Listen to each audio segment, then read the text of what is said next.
Okay, so welcome to all of you. You should be able to see me here, and awesome to have so many of you online.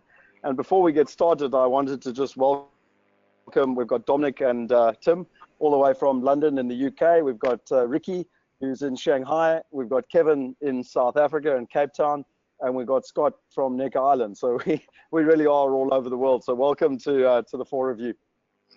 Thanks very much, Scott. Thanks, Thank you. So just a quick one, as I promised, and I know that we organized originally just to have a very focused event on the UK, and then I thought so many people have been asking me about Necker Island and stuff that I thought I'd share a little bit about what's happening here, and we've also got some really exciting stuff coming up over the next couple of weeks. So I'm gonna start with that, and then I'm gonna give you a chance to just take a little tour of, and you can actually look around here and see what's happening in Necker Island here. And then what we're going to do is we're going to get into a market overview of what's happening in the UK, and then specifically what Tim and Dominic's thoughts are, and then what's happening in the commercial side of things, and where the opportunities lie. And I think really what's exciting is what's happening with technology and how the barriers to entry are just continuing to drop down and down and down, so that everyone can actually participate. So without further ado, I want to get started. So welcome to all of you. It's fantastic to have so many of you online. Hopefully you can see a bit of the view behind me here. I know that it's kind of zooming in and zooming out, but I want to start with a great question, and it actually came up in January this year when we said to ourselves, why can we not be part of reinventing global wealth? And a lot of people give you a lot of reasons, and really I tend to say to people, well, why not? If you have a great question, you tend to get a great answer. And so what does that mean basically? Well, a lot of people say to me, why am I at Necker Island? How do you get here? How do you get to spend a week with Richard? Everyone thinks that, very, very lucky, et cetera, et cetera. But I believe that it's not so much about that. It's about following your purpose. And the reason we actually invited here is that we believe very, very strongly that technology can solve the wealth gap. And by doing that, and by dropping the barriers to entry, we aim to empower 1 billion people by 2020. And so I got invited. It's my second year I've been invited here. And it's with him and 20 other entrepreneurs. It's run by Virgin Unite, and they're looking at the ways technology and entrepreneurship can solve some of the greatest challenges on the planet. And obviously the wealth gap is the biggest challenge on the planet, and that's really ourselves. This isn't a great quality picture, but this was just last night, us having dinner, and really Richard sharing some of his things, and it's just the most amazing thing, because you get to be able to ask him any questions that you really want. And I'm not going to go into those tonight. We'll have a separate webinar where I'll share all what I've learned, and I've also been making daily videos. So I want to start with a little video here, and this really will give you a context of what we're doing, how we're doing it, and why tonight is so important, or today or tonight, depending on where you are. So let me go over to the video here. Real estate. It's one of the most reliable and profitable investments in the world. 49% of the world's wealth is held in real estate. It's what built the wealth of kings and aristocrats. But investing in real estate for the average person is simply out of reach. It's a playground normally reserved for millionaires or billionaires. Only the top 0.1% of people own and invest in commercial real estate. There's a wealth gap across the globe that's pricing out the middle class from investing in one of the best ways to build and preserve wealth, which will enable them to give their children a better future. Studies prove that children who grow up in households who have stable financial futures do better in life. That's a fact. But too many people don't have access to it. We want to change that. Let's open up the opportunity to people who work hard, manage their finances wisely, and need a place to invest for their family's future. What we're doing at Wealth Migrate is exactly that. It's simple, but incredibly powerful. We're eliminating the typical barriers to entry when investing in real estate, whether that's knowledge, money, experience, or access. Access to what the top investors know and are able to invest in, but that you can't. We're giving people the opportunity to invest globally in commercial real estate through the internet, right alongside high-profile investors, and earn the same returns and monthly dividends. We're using the internet and our technology to give everyone access to real estate investment opportunities you've never had access to before. By giving you access to global real estate investing, our goal is to empower 1 billion people by 2020 and close the wealth gap that currently exists. It's one we know we can achieve through something we already know works: crowdfunding. By using crowdfunding to fund real estate projects, you don't need to invest huge amounts of money to become a part owner of a project. It levels the playing field and helps developers start new projects. It's a win-win for everyone, and our experience is second to none. Clients have trusted us to facilitate investments of over $1.34 billion on 5 continents over 3 decades. We've published 19 books, including New York Times bestsellers. And then there's our technology, our secret sauce that helps you make smart investments. Now it's your time to grab this opportunity. Do it now with our trusted, secure real estate investment platform. Visit www.wealthmigrate.com to see what amazing opportunities are available right now. So I chose purposely to sit out of the video because what it's doing, the webcam keeps trying to zoom in and out on me. So I thought you could watch the view out the webcam as well as the as what's actually happening there. And so let me just move on. And really, I just, in hindsight, what crowdfunding does is it enables the crowd to become global real estate investors. Can you hear me clearly? Yep. Yes, we can.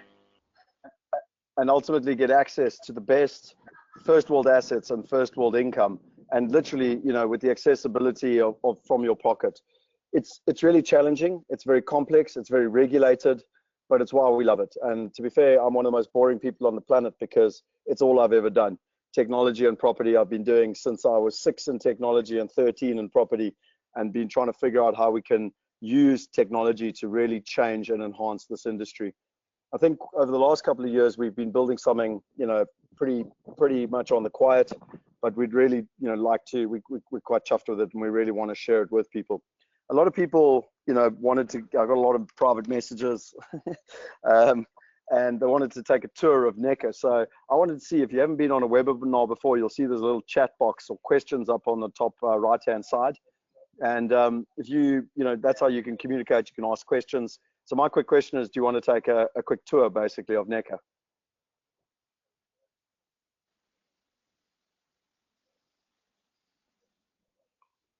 Okay, so I think a couple of people are trying to figure out how this all works.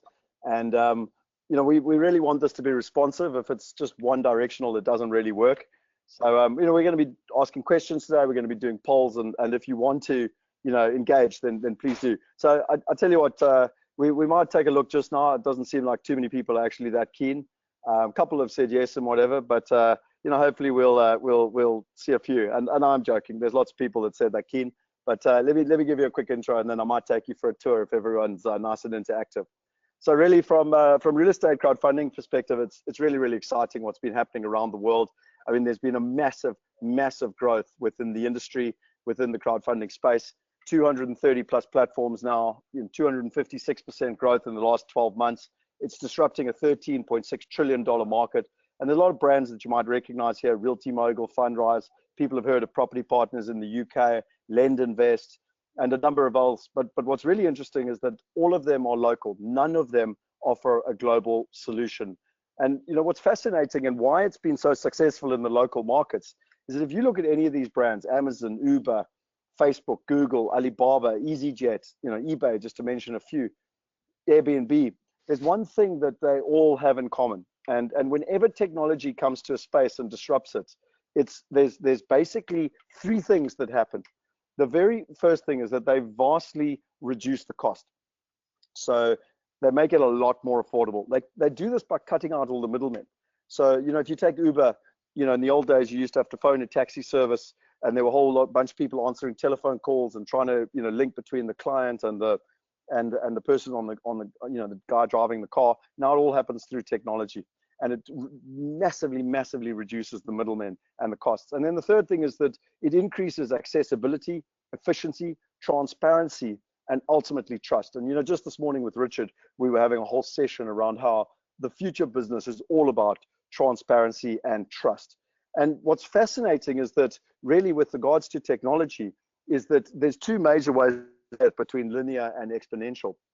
And what most people don't understand is that, and I would highly recommend this, I'm just going to actually go to this Word document. This is we haven't sent this out yet, but this is a press release that we've done. You'll be seeing it just now. But for those of you who want to take a look at it, I'm going to post this in the chat box, so you'll all see it there. You can go and click on it. But really, the different stages are, you've got digitization, then you've got deception, then you've got disruption, then demonetization, then dematerialization, and ultimately true democratization, which is where it all comes together, and ultimately it's available to everybody. And we really, what's happened in real estate crowdfunding is the digitization is wherever you take an old archaic industry and you turn it into noughts and ones and ultimately digitize it. So you take an old age process, you get it digitized, and effectively you turn it into zeros and ones. The second stage is deception, and that's ultimately where it's happening behind the scenes, but people don't know what's happening because there's exponential growth, but it seems insignificant and people actually laugh at you. But ultimately you get to the third stage, which is disruption, and where it changes from laughably insignificant to where you're actually creating a new market and disrupting an old one. So that's really the stages.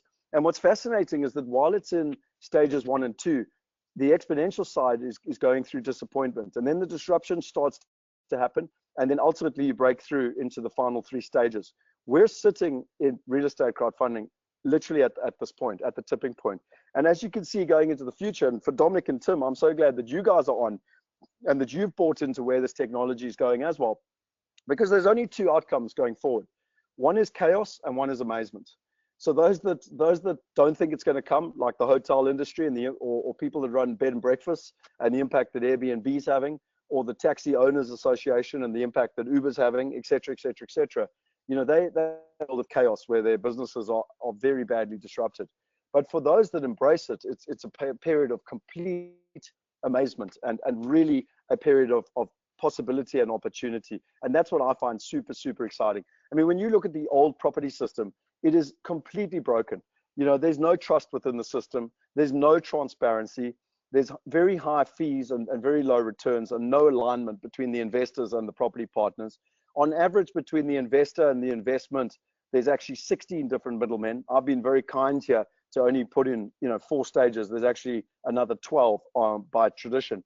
And if anyone disagrees or argues with me, it's fascinating that in the first world, being America, England, and Australia, more than 99% of people, when they get to the age of 65, do not retire wealthy. Okay, so everyone's working their hardest to retire wealthy, and yet no one actually does. Well, less than 1%. So that you can't tell me that the system is actually working. And the only people that makes money from the current system are the people that own the company right at the top, that are earning all the fees and ultimately, running what is a very old, archaic, inefficient system. And the investor is not getting what they want. And in many ways, sometimes the property partner is not getting what they want either. So when one looks at it, you might think that Kevin and Ricky and myself and Henny Besaidnote and the rest of our team are all off on a little merry march. We're not. Real estate crowdfunding is very popular now around the world. And I mean, you can even buy into the World Trade Center with a company called Fundrise with as little as $5,000, which is really, really quite amazing when you consider that in the past it was only available to Donald Trump and his friends. But what's fascinating is that, again, you cannot invest in Fundrise unless you're an American citizen living in America. So Tom, Dominic, Ricky, Scott, Kevin, none of us, and every single person online pretty much cannot invest. And that's what's fascinating, is that real estate crowdfunding is there. People understand it. People are wanting to participate in it, but there's no global solution. And there's very limited in-country deals. There's massive barriers to entry. People don't know how to invest offshore. To be fair, they don't really know how to invest in commercial.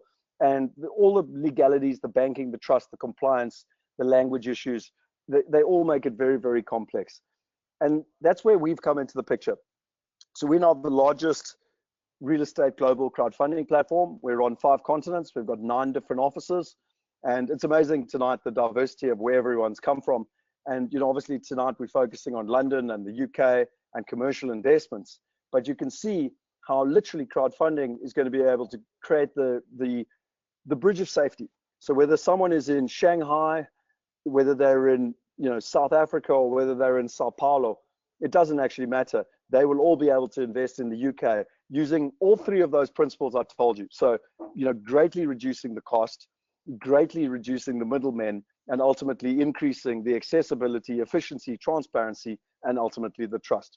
So, really our strengths and where we're lucky is that, I did a dissertation on this in 1998 in Cape Town when I was doing my honors degree at UCT. I then did my master's degree in London in 2001. And from 2002, we literally started trying to build the solution. And we were told by the lawyers why we couldn't do it.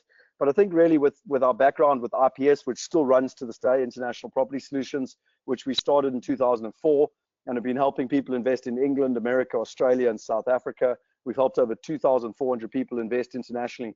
And really it was taking the technology and figuring out how to marry it. So what Wealth Migrate does is it sits in the middle, and it enables the global investors to be able to get together with global partners and really true quality partners. So people like Dominic and Tom, Henny and I were there in October. We spent a week, meeting and vetting partners, because we always say we're only as strong as our partners, which is the same for all of you, by the way.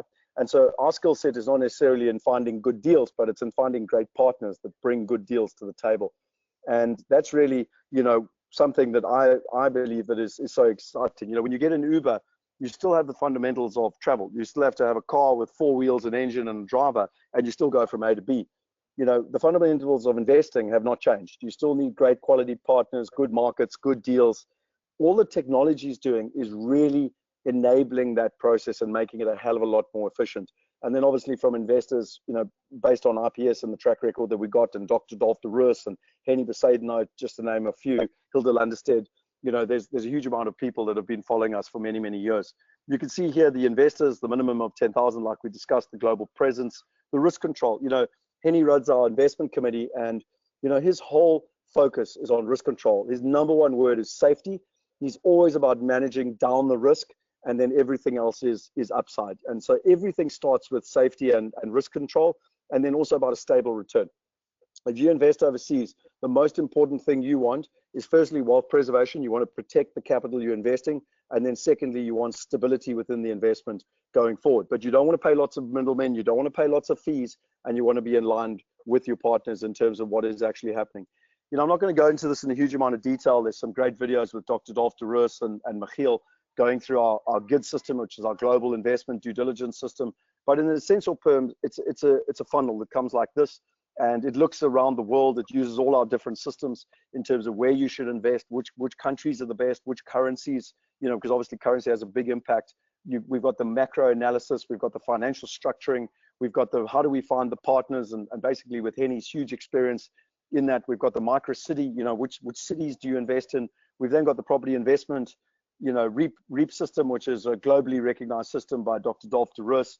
We've got the pre-purchase due diligence, which is over 140 point, basically due diligence, where between Henny and Alan Kynock and a number of other, very, very wealthy people that have invested, well, they're billionaires and they've invested all over the world, that they've built through the years of hard knocks, basically over 30 years.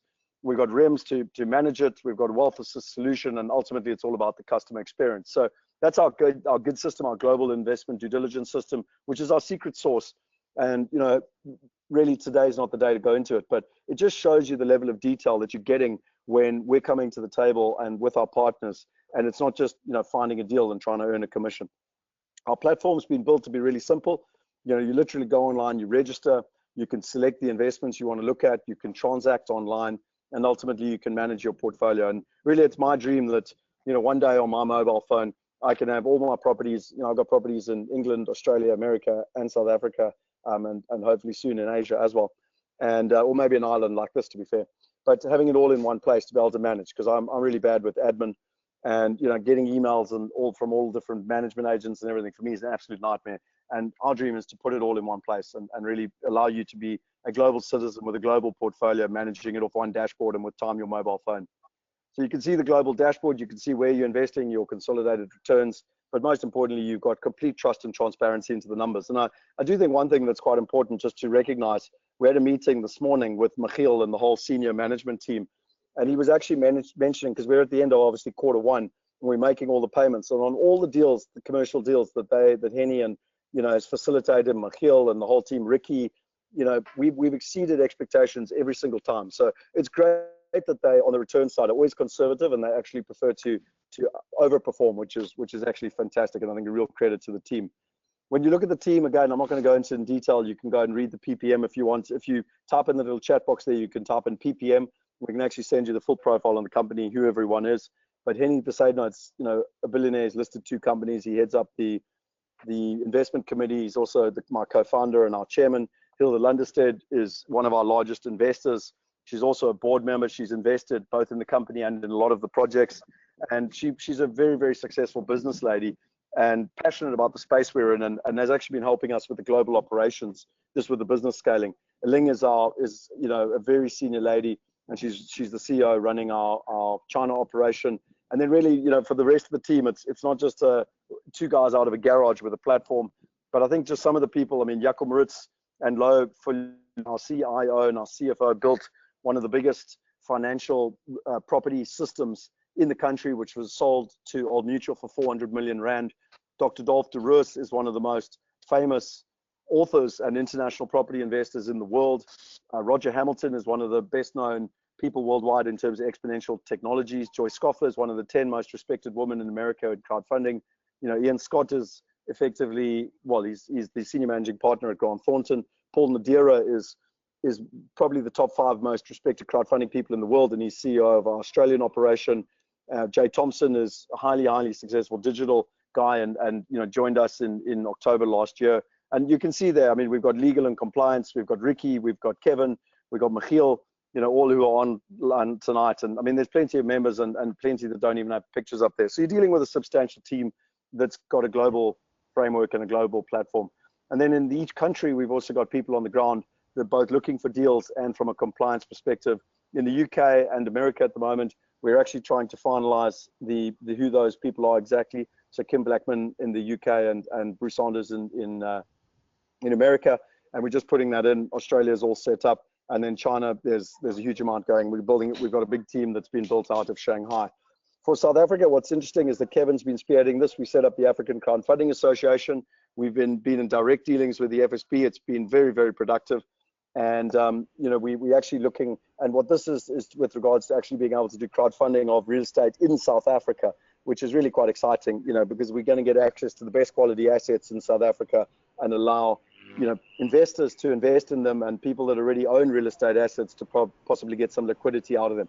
So the timing on that, we're not 100% sure, but we've been actively working with the FSB, and we're wanting to bring that as fast as possible. So really, just the last couple of thoughts in conclusion before we then focus on the UK is, Nelson Mandela said, money won't create success, the freedom to make it will. And it's really one of the passion and purposes that drive us, because we believe that technology can really unlock this massive barrier to entry for everyone and really give access to everyone the ability to invest overseas. In 2009, I was in Bondi Beach with Henny Besaidnout and Peter Fenstra. They're both billionaires, like I mentioned, and they were buying student accommodation, shopping centers, retail, and medical, and they were amazing investments. They made so much sense to me, but the minimum investment was 5 million Australian dollars. I didn't have 5 million Australian dollars, so basically I carried their suitcase. But I persuaded Henny to set up Wealth Migrate, and I'm super, super excited that we now have the opportunity to allow people to invest. And I just wanted to share with you, the 27th of April in South Africa is Freedom Day, and we thought it was a very kind of purposeful and spiritual day to actually launch this. So we will be sending the details in the next couple of days, where you can actually go online, you can register for this day, because this is going to be a very special day where we effectively are going to launch the ability for people to start investing with $100.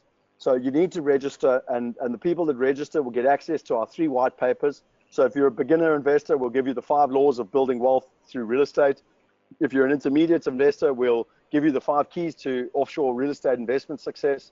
And if you're a sophisticated investor, you'll get the 4 ways to expand your global real estate portfolio through strategic partnerships. And that really is the collective whole of our entire team, 227 years of international real estate experience, all the lessons we've learned, and really kind of, if you don't use us, fine, but please read the report. We don't want people to make mistakes. You'll also get a copy of my ebook, Property Going Global, which is the book that I wrote in conjunction. Well, I didn't write in conjunction with Clem Sunter. It was endorsed by Clem Sunter because I wrote a 4-dimensional model, which I based on the back of his scenario planning. And ultimately, he said it was so good that I had to write a book. And then also Dr. Dolf de Roos is doing a whole lot of discussions with Dolf. There's going to be inner circle, there's going to be mentoring, etc. So you'll also get access to that, and we'll be letting you know about how that's all working. And then really what's going to be really exciting is there's going to be the opportunity for a limited amount of people to start off with, to be able to invest in the US, Oz, and the UK with as little as $100. We've really got to keep that number small at the moment. So it might be 10, it might be 100, probably closer to 100 just to start with, just to make sure that we get all the kinks out the system, because as you can imagine, there's a real capacity that we've just got to make sure it's all working. But really the dream is to get it down to as little as possible so that everyone can participate.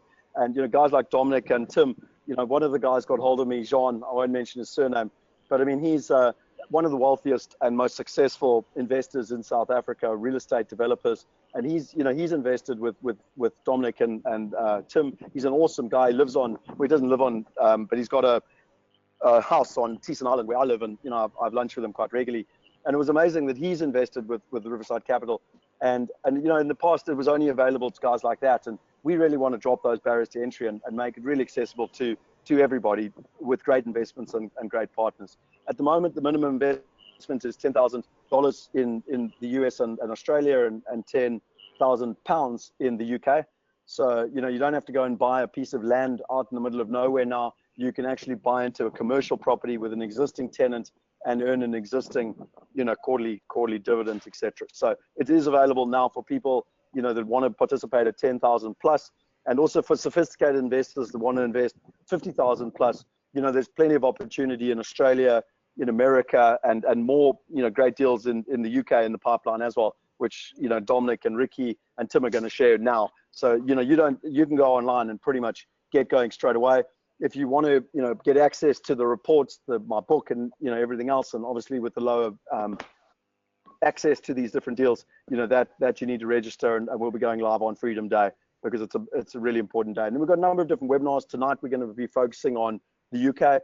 We're going to be doing a separate one on Australia and the pipeline. We're going to be doing one on America. Henny, Jaco, and Michiel are all at the airport. They're currently flying tonight to America. So there's, you know, I'm going to be doing a webinar next week. You must watch your emails, basically. We'll be updating the Wealth Migrate website with the different events. But I'm going to be doing a webinar on everything I learned from Abundance 360, which is one of the biggest technology events from Austin as well, South by Southwest, and then most importantly from Neck Island, and everything that I've learned here. Michiel and Henny are going to be doing, you know, webinars on some of the commercial deals that they found. So there's a lot of really great stuff coming up. And then in the month of May, we've got some incredible, both local and international people sharing, including Dr. Dolph DeRuis, Garth Wellman. Unfortunately, we couldn't get Clem Sunter, but we're looking to get Clem Sunter in June. I think it's June or July, Kevin. He said he was going to be available. Yeah, I mean, he's a busy guy, and he's also he's retired, so he loves living his life. So it's hard to get, but we're definitely pushing it. Yeah. So anyway, if you register, you'll get access to all the stuff, and we'll communicate with you. In terms of the guys being on the ground at the moment, you know, particularly in America, a lot of our American clients, our guys on the ground. It's always worked very well in the past to do mandates, which is where ultimately you tell them what you're looking for, and while they are on the ground, they can be your ears and eyes and help you uncover really good opportunities. We've probably done about 70% of our clients have invested like this, where they don't have the time to be able to get over there. So if you are interested, just type in mandate, and one of our asset managers will be able to get back to you and explain how that whole process works. And we can do the same in the UK and in Australia. And then one that I'm really excited about, which is really taking technology to the next level, is our digital buyers trip, which is where you can kind of watch it on the ground. And I know I haven't even seen them, but Kevin tells me that Henny and Michiel and Jaco have been making videos from the airport, you know, getting people excited, telling them what they could get. And so if you're interested in the digital, just type in digital, and, you know, go and like the Wealth Migrate Facebook page, and you will literally get access to all the information, all the videos, you know, literally as they're happening real time. I did the first one with Dr. Dolph DeRuis in January. We had a phenomenal response, and it's literally real time, on the ground, up to date information, so that you can almost be there, you know, as if you were present. So I'm going to conclude with our vision before we get on to the UK. And a lot of people ask me, you know, I ask them, do they know what a family office is? Most people don't. Family offices are only available for really billionaires or hundreds of millions of millionaires. And ultimately, they're an advisory firm that help high net worth individuals. They look at all the different traditional ways, but in simple terms, they look at all the information out there. They look at your family and your personal requirements, and they provide you with a solution. And there's a reason, Tony Robbins always says, if you want to be successful, copy successful people. If you want to be wealthy, copy wealthy people. There's a reason that the wealthiest people in the world have family offices. But I believe with technology, our vision is, why can't we put a family office in everyone's pocket? And really, nowadays where there's access to all this wonderful information, it needs to be bespokely adapted to you, yourself, the individual, and help and enable you to make the best financial decisions. And that's where we're going in terms of what we're doing with the Global Wealth Group, IPS, Wealth Migrate, and with time, Wealth Create, Wealth University, etc. But ultimately, it's putting the family office in the pocket. So we're now going to really focus on the UK. I'm going to, if you want to, stay online, I highly recommend it, because I'm going to be giving you a whole update. I lived in London for 9 years. I started investing in London in 2002 at the age of 24. I'm going to explain to you what we've done, what our experiences there. But most importantly, it's not about me. We're going to be discussing the market updates and then really getting from Dominic and Tim what is happening on the ground, where the opportunities are. If you're interested in Australia or America, you can just type in there USA or America, and we'll be able to do it. I can actually even just put up a quick poll here so that you can let us know basically in terms of where you're interested. And like I said, tonight the focus is on the UK, but if you're interested in other markets, let us know, because we've got access to great opportunities in all the markets. So you can see there that I've launched the poll. So while this poll is, while people are filling in this poll, I then ask you the question, who would like to have a quick peek of Necker Island? So I'm going to quickly ask you this poll, and then one or two others, and then I'm going to share with you a quick little 5-minute walk around of Necker Island. So if you fill these polls in quickly, I will be able to then give you that. And if you don't fill them in, then I'll just have to go straight on to the UK presentation with Dominic and Tim in London in their London office, which won't be as fun as looking around Necker Island. So no pressure. We just call that an online bribe. But so just quickly, I'm just going to put up this other poll here quickly, and just give you an indication of the type of thing that you're looking at, the type of level of investment. That this doesn't necessarily mean all your money, but what would you feel comfortable to invest if you see a quality opportunity with a quality partner? How do you want to test the water? How would you want to get started? What's your level of interest from a capital investment perspective?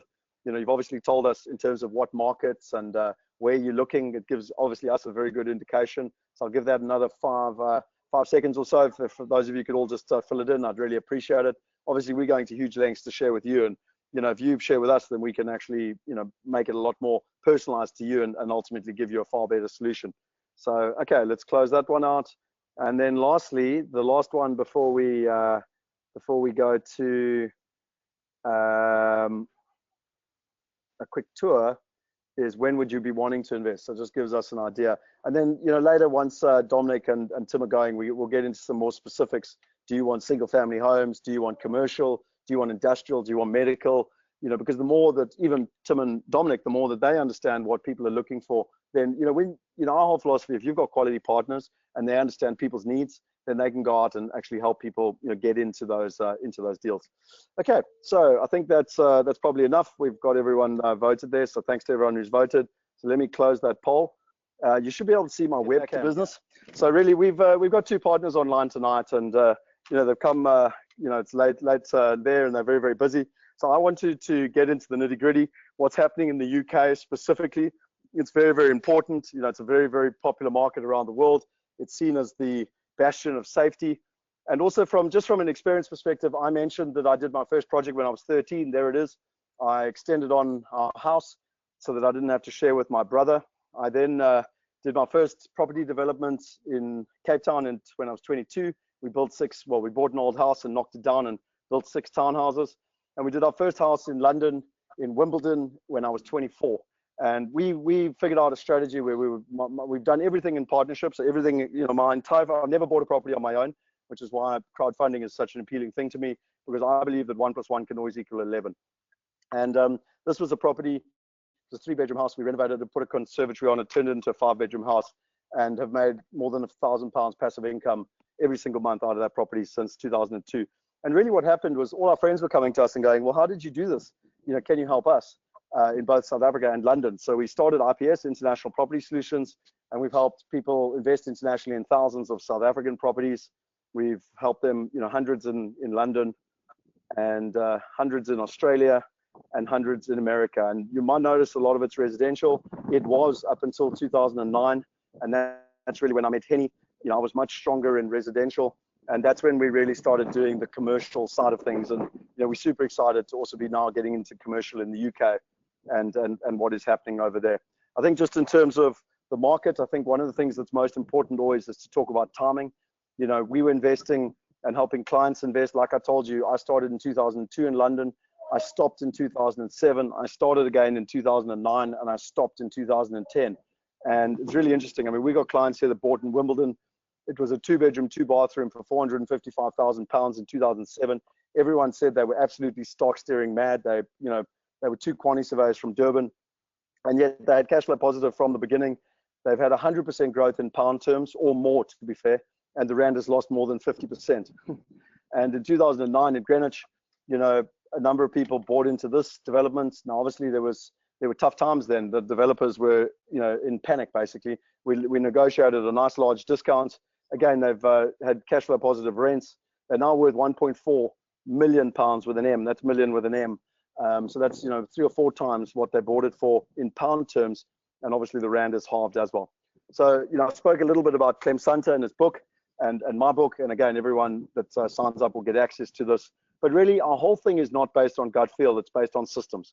So part of our good system, the global investment due diligence system, is our global property system, which helps us know where to invest in the world and what is risky, where the good returns are. And again, it's taking all the fundamental facts and all the fundamentals of property and putting them into a model to determine where to invest and when to invest. And so we take all the different economics, and again, I can share them with you from all over the world, and we bring it all together, we synthesize it, and it helps us make the right type of investment decisions. And that brings me on to academic metrics, which in my book I talk a lot about. And I wanted to just share with you quickly the academic metrics report. Now, I believe very, very much if you're going to get information on a market, you need to start with somewhere that is neutral. So it can't be done by an estate agent, it can't be done by a bank, because they've got an incentive to tell you the market's either going up or down or something in between.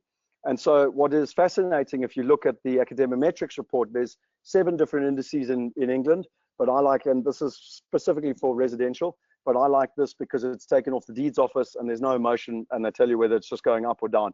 And I think what's interesting, this comes out every single month. So again, in our book, we can share with you, and if you want a copy of the book, just go PGG, Property Going Global, or register, and we'll be able to send it to you. But I think just some of the highlights that I wanted to point out to you. So the average property price has once again gone up. The demand from landlords and second home buyers contribute. So that the other thing is that it's particularly in London and some of the other major cities, that's really foreign buyers, really out of Asia, a lot of Chinese money. The strongest sales are in sign banks, up in Poole, which is outside London. London property prices have gone up £36,000 over the last year. But what's quite interesting is that exceeding the average Londoner's 35,000. So just to put that in perspective, the average Londoner earns £35,000. Okay. Now, Tim or Dominic, you can challenge me if I've got this wrong, but if someone is a single income earner, they can borrow generally 4 times their earnings. And if it's a husband and wife married, they can borrow their joint income times 3.5. Am I right or wrong on that? Yeah, correct. Okay, so just simple maths. If let's just say that everyone's married and they've got a partner they trust, which I know is wrong, but anyway, let's just assume that. So if you take £35,000, I've got a lot of friends that work in London. Even if you take £100,000 as a joint income, which you can really see is well above the average, and you multiply that by 3.5, the simple number there is £350,000. Now, the average price in London is over £500,000. Okay, so you can see that down the bottom here, £582,000. You saw the property prices I've just shown you in Wimbledon and City Peninsula, which are both Zone 2 properties. They're not even the best properties in London. And, it just shows you that the average person earning a really good salary in London cannot buy. And this is the fundamental issue that I've got with where property prices are in London at the moment. So you can read this report. We will share this with you. So academic metrics, if you type academic metrics, we will send you this report. And as I said, if you read the book, we'll tell you where to get it. But I mean, ultimately, just some of the things that I think are really, really important is that you can see the average house price here in London. You can hopefully see my little mouse. You can see what's happening in terms of the rise of property and why it's happening. But what's most interesting is when you look at the fundamentals. So look here, in terms of house prices and what's been happening. Okay, so you can see just the growth, but that's not the truth. What you really need to look at is some of the other stuff. So the first thing is the housing transactions. So in the boom days of 2007, 2008, it got as high as 95,000 properties a month.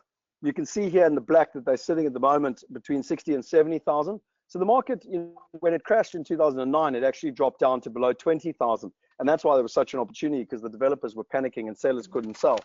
And what's fascinating at the moment is that, these transactions have definitely been on the rise. There's definitely been demand for property, but the affordability is the most important thing and the biggest problem. And if I show you here, just in terms of what's happened to property prices, you can, Kevin, just shout if you can't see my graph, but I love this graph back to January 05. Can you see it? Yes, Scott Picken. It's a little bit small, but we can see it. Okay, so I'm just trying to see if I can make it a bit bigger there for you.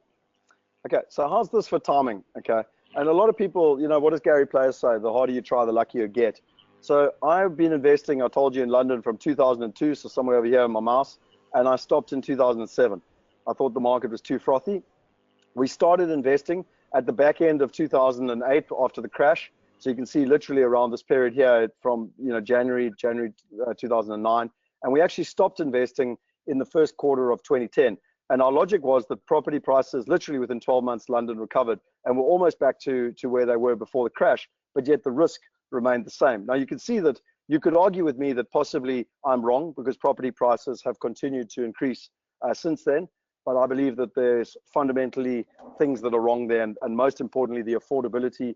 It's being bought. I mean, just in Battersea alone, there's 20,000 apartments all being built at the same time, and they're all being sold to the Chinese. And what's really interesting is that if and when rental, interest rates go up, which they will, it's only a matter of time until the rent won't cover the affordability factor. They'll want to sell, but they can't sell to local Londoners. I've just proved that to you. And we've all seen this movie before. We know how this ends, and it ends with people losing money. But it always fascinates me that people forget quite quickly the past. So that's academic metrics. And then I really kind of want to. I think I've spoken to you about London, but if you want to go and watch, we've got some videos on YouTube. You can just type in there why I think London will crash. I went in March last year, and I went back in October. I was there for a very important due diligence. One was the river cap, Dominic in the end. The other one was going to Twickenham and making sure that stadium was sound for the World Cup. But I think what's really, really important today is actually getting into the commercial. So, I wanted to share and really get into Dominic and Tim's mind. And if I go, I've actually got their report. So they bring out their own report. The reason I started with academic metrics is that obviously it's a completely neutral view. But I think, I'm not sure Dominic or Tim who wants to go through this, but what would be your kind of take on even everything I've said, and whether you disagree with anything I've said, please, freedom of speech is is part of this whole thing. But what is your take? And we can obviously share this market review with everyone. But what is your take on what's happening in the market at the moment from a residential perspective and from a commercial perspective? Okay, sure. I mean, Scott, just to be clear, Riverside Capital, we only focus on commercial in the UK. But we obviously take a keen interest as to what's going on in the residential market as well. And I have to say that I think you are absolutely spot on with your assessment of the London residential market in particular. I actually live in Battersea myself, and seeing all these thousands of flats go up with prices of £1 million plus, especially when they're being bought by people that won't actually live in them, is an accident waiting to happen. It really is. I can't understand how you can sell all of these buildings off plan without thinking who is going to end up living in them. So as they reach completion, you can definitely see a lot of people losing some money in the short term. And you're right, it's all about, young people in London particularly just cannot afford to buy. I know several young couples that earn very good money, and with their housing costs, which are rent rather than purchase costs because they can't afford to buy, they really can't afford to do anything else. So the quality of life for young people in London, because of the housing cost, is also reducing. And what's your take on outside of London? I know a lot of South Africans that have made, ghastly mistakes investing in Leeds and Manchester and kind of the next so-called sexy city and student, call it housing, but they're being sold a flat that a student's going to supposedly live in, but the flat's 20 kilometers from the university. And I don't know about anything, but when I was a student, I wanted to be close to the university and close to the pubs. Exactly. I think it is a similar situation outside of London, but it's nowhere near as exaggerated. Property prices aren't quite so high, and earnings outside of London are increasing. But you're right, if you compare average earnings to average house prices, it's so way out of line, it can't be sustainable in the end. Yeah, and again, it's only sustainable at the moment because the interest rate is the lowest it's been in the 350 something years that the Bank of England's been in existence. Now, you don't need to have a PhD from Oxford in economics to know which way the interest rate's going to go eventually. Exactly. So just and your take, okay, in terms of your report, I've obviously just asking people some of the ideas on the poll here, but what's your take on the commercial market and some of the key highlights from your report? I mean, I will share the report, so I'm not going to try and go onto the report and find the right place. So can you just kind of tell us some of the key highlights, unless you want me to go to a certain place and tell me where you want me to be? Sure. I mean, if I give you a snapshot of where we think it is. So in terms of commercial property at the moment, we started our business up in 2010, and when we first set up, we were almost entirely focused on London and London offices in particular. And over that period between 2010 2015, there's been some very large growth in the London office sector, which is well reported. Now, in terms of London offices, we're in a situation at the moment where rents are higher than they've ever been and capital values are higher than they've ever been. But what's interesting about that market is there is such a lack of supply and there is such high demand that you could argue that rents and capital values are where they should be.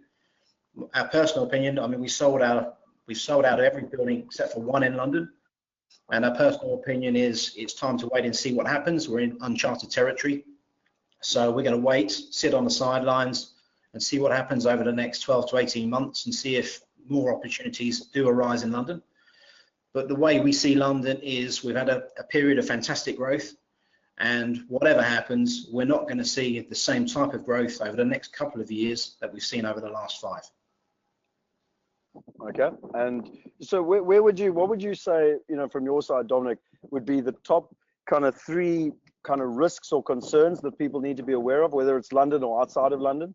And equally, what are the 3 kind of top opportunities based on your extensive experience?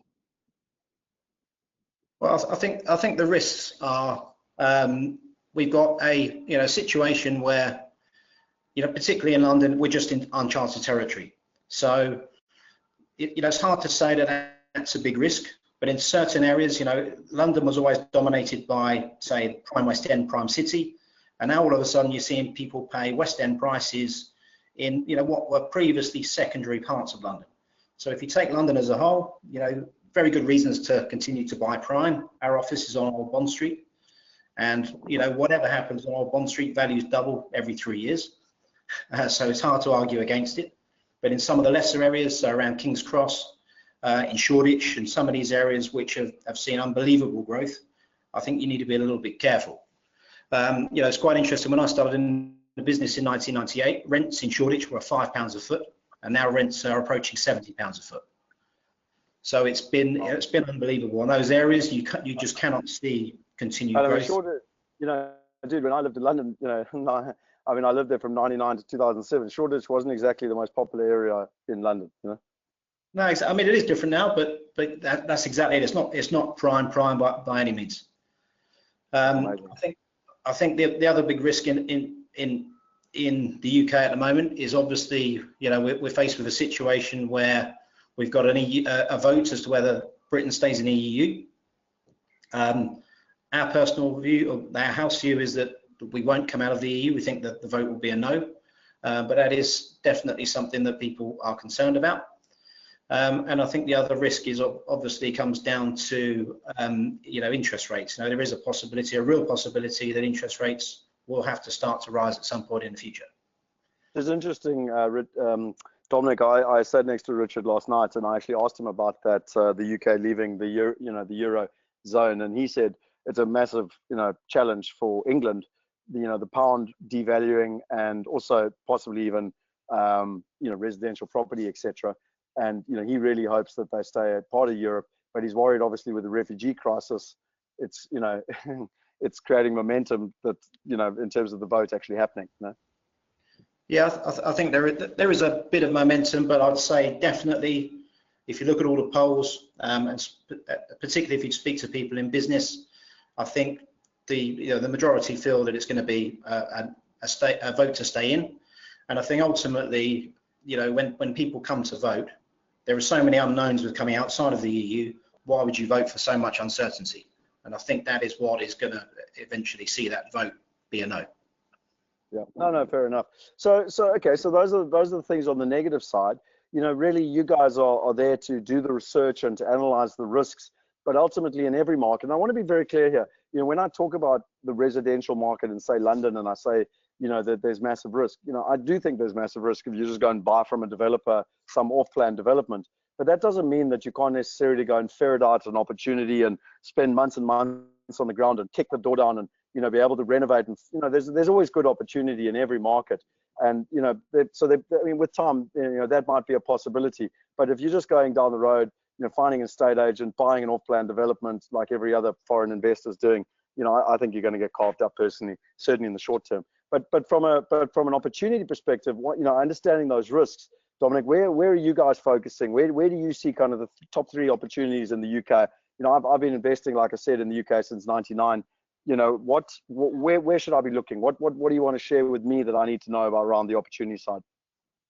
Okay, well, we're focusing outside of London at the moment, and the reason for that is values, unlike London, where they're way above their pre-crisis levels. Property values, commercial property values outside of London are still probably 70% of where they were at the top of the market, and that doesn't account for inflation. So we think there's quite a lot of growth to go in markets outside of London. Over the past 5 years, unlike in London, outside of London, there's been a real lack of development on the back of the financial crisis, and it's only now you're starting to see some of that development come through, and some of these areas start to be rejuvenated. And there is a massive government emphasis to start spending money on infrastructure schemes outside of London to bring some of the other big cities in line with the growth that London's experienced in the past. So we've also got a situation where, in general, companies in the UK are holding a lot of cash, and they've put off investment for a number of years, and now we're seeing signs that they're starting to spend it, particularly with regards to new employees and new premises. So we think that combination, those 3 factors outside of London, mean that the picture for UK commercial property on the whole is a positive one. Okay, and so really in terms of, tell me just a little bit. I'm obviously just kind of going through your report here, and hopefully everyone can just see it. And again, we'll make this accessible to everyone so they can read it in detail. I really love the detail and the analysis you go through, and I'm doing, I'm showing people this on purpose so that they can understand the level of detail and research you guys do. And it's not just, there's a big difference between a broker and someone that kind of tries to sell you something and earn a commission, and an investment house like yourselves that actually find good deals, participate in the deal, and ultimately manage the investment long term. Ultimately it fulfills our 3 needs, which is, someone that's been in a market for more than 10 years. They've got a real kind of niche focus, and equally the alignment, so that the investor, the property partner or property provider, and ourselves are all aligned. And you guys, tick that box. I'll never forget, the due diligence Ricky and Michiel did, and then obviously Henny and myself flew over to London and met with yourself and Tim, and we were very, very, very impressed with the team and everything else. So, but tell us just a little bit about Riverside. You did mention, that you started and you guys were in the office environment.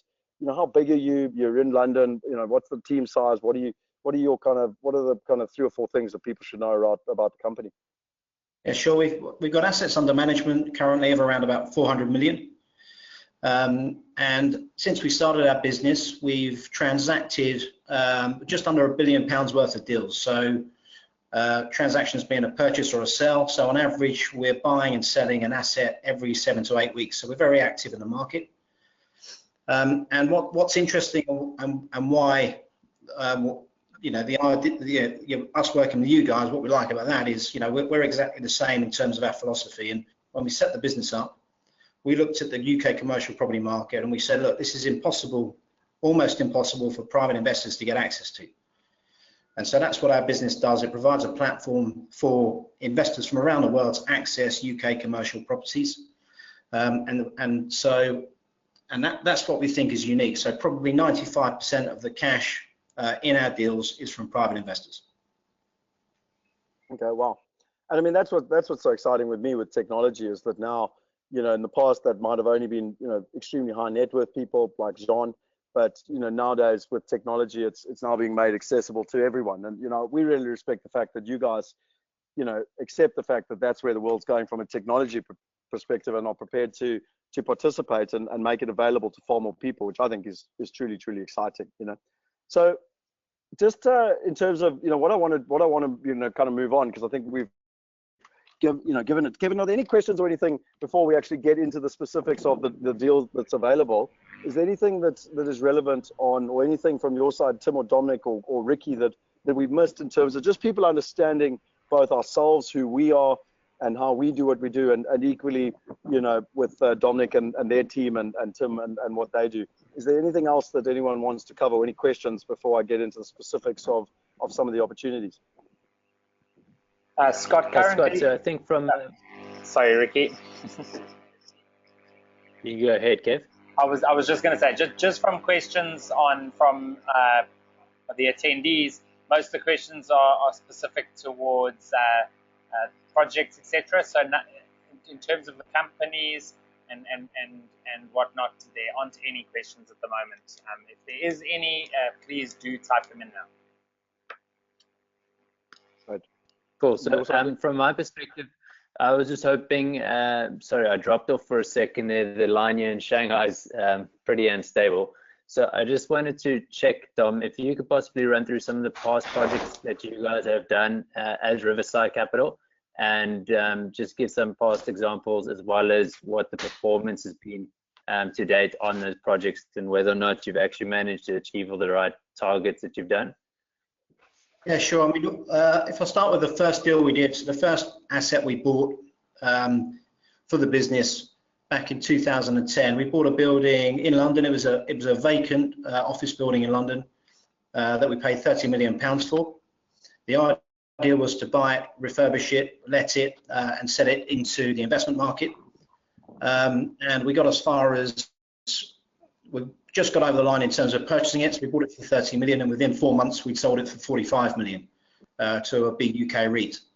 And that just gives you an idea of how fast the market was moving back in 2009, 2010, when Scott was investing in his residential properties. And another deal that we did, probably the last deal that we sold, which is a deal we love, we bought a building on a street called Argyle Street, which is close to the junction with Oxford Circus for everyone who knows London. This building was it was a beautiful building, fronted onto Regent Street also. And when we bought the building, half of it was let and half of it was empty. So we took the half that was empty, we refurbished it, we refurbished the reception, the common parts, and we let that space to Spotify for their UK headquarters. And we also let the space to H&M for their London Oxford Street headquarters, where a lot of their shops are. And what was great about that project was we were putting a media company in with a retail company in a building that also had some other corporate occupiers. And that was a great demonstration of how London's changed. In the past, you saw just financial guys, hedge funds and these types of guys in the West End, and big banks in the city, media guys in fringe areas. And now everyone's sharing the same space. And that building and that project encapsulated that perfectly. We bought that building for 48 million. We spent 3 million on it. And within 3.5 years, we'd sold it for 75 million. So again, there was a great return for our investors, and we were really it was a project to be proud of. More on a theme that we're looking at the moment. So as we saw London becoming too expensive in 2013, we started to buy assets. 2012, 2013, we started to buy assets that were really, rather than being asset management intensive, had longer leases and outside of London. So one building we bought was actually a very small deal that we did, but we bought a nightclub in Birmingham, which was actually, the operator was the O2 Academy.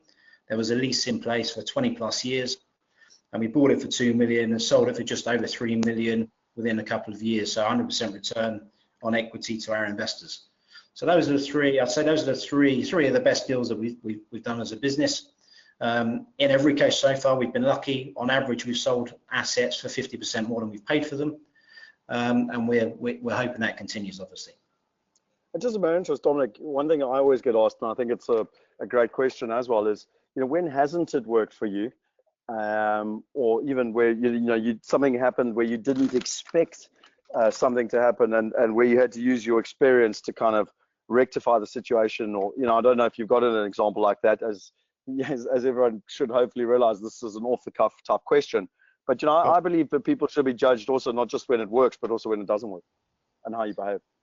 Yeah, I mean, in terms of where we've been and some of the projects that we've been involved with, sometimes, especially when you're refurbishing an asset, or if it's part of a project, there are a lot of unknowns.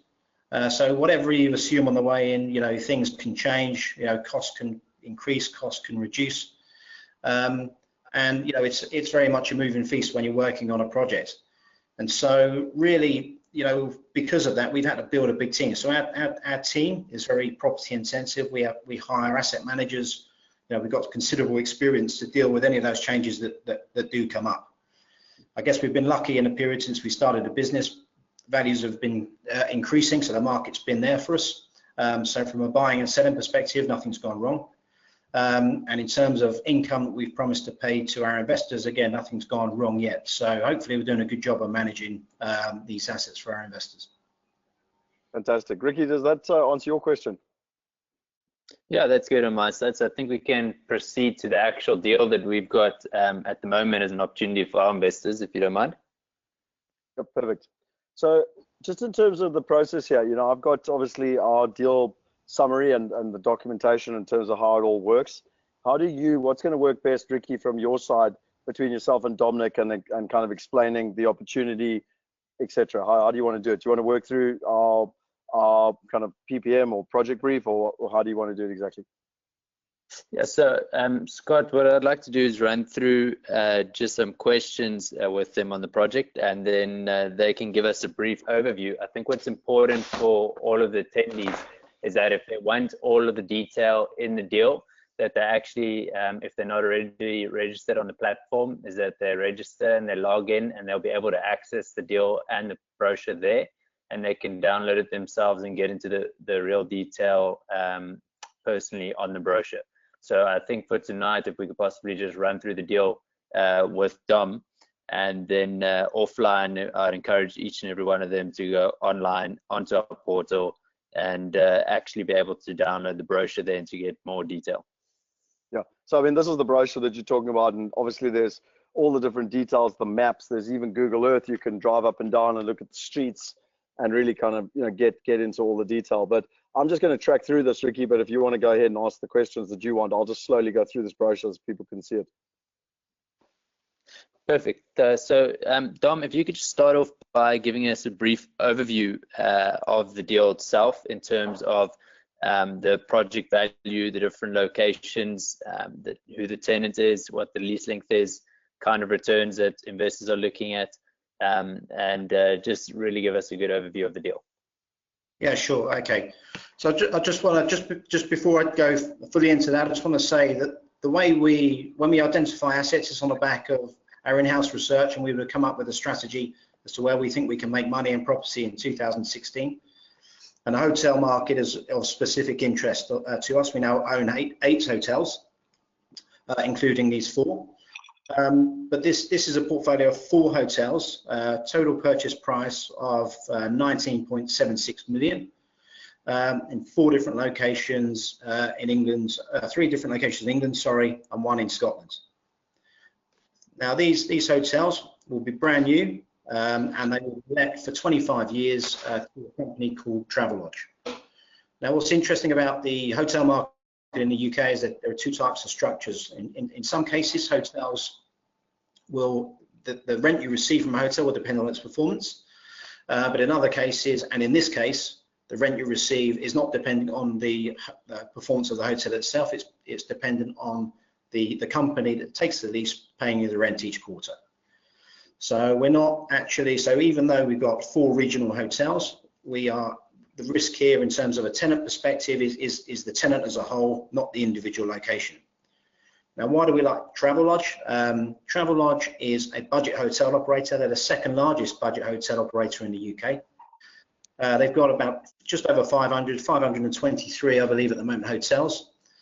And what we really like about Travelodge is, first of all, the tenant is every year their financial strength is getting better and better. And what they'll take, and what we love about this, is they will take a 25-year lease, which means the rent is guaranteed by that company every year for 25 years. And what's even better is at year 5, the rent will increase in line with UK inflation. So it's quite defensive in its setup. It's a good tenant, it's a long lease. They're in strong locations for this type of hotel, and budget hotels for everyone's benefit is a hotel with a nightly rate of around about £50 a night. And what's interesting about this hotel model is it's not really reliant on foreign trade. It's very much UK focused, and it's very much a mixture of UK tourism and UK business. And so, for example, Travelodge's biggest customer is UK government. So they have a lot of contracts with big companies. And Dominic, just to put in perspective for South Africans that are on the call, it's very similar to a city lodge in South Africa. So it's kind of a 3-star kind of, nice, functional, hotel. And I mean, to be fair, when I was there in London, I actually stayed in the Travelodge in London, and it was very nice, very functional, and just like I stay in the city lodge whenever I travel around South Africa. Sure.